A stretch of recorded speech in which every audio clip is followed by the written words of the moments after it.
back to Creative Aid. Everyone has their ups and downs, whether they lack interest in anything, feel stressed, unmotivated, or low mood sometimes for no reason. When you're feeling down, you need to do something quickly to improve your mood because it's tough.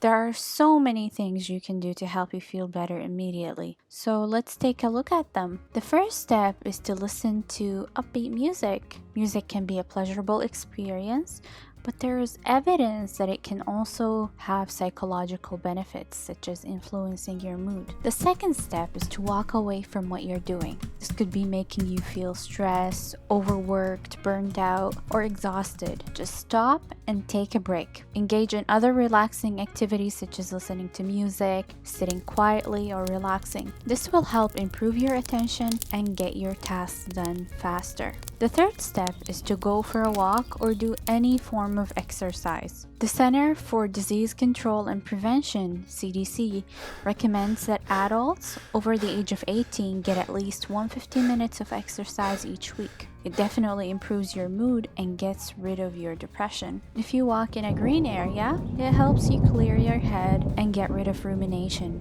which is the process of thinking of bad thoughts for a prolonged time. The fourth step is do something nice to someone. It will make you feel great when you help someone in need. Preparing supper for an ill buddy, shoveling a sidewalk for elders, contributing to an online fundraiser. Pro-social activities and giving have even been related to a number of mental health advantages, including enhanced happiness and reduced mortality, according to research. The fifth step is to reach out to a close friend or a loved one who can listen, offer advice, or simply share some laughs when you need to feel better quickly. There are other simple activities to feel better right away, for example, dancing when baking cookies, practicing yoga, consuming a nutritious and delectable dinner, having some fun with your dog, getting a book and reading it, taking a hot bath to unwind, and watching your favorite film or television show. Or you can even,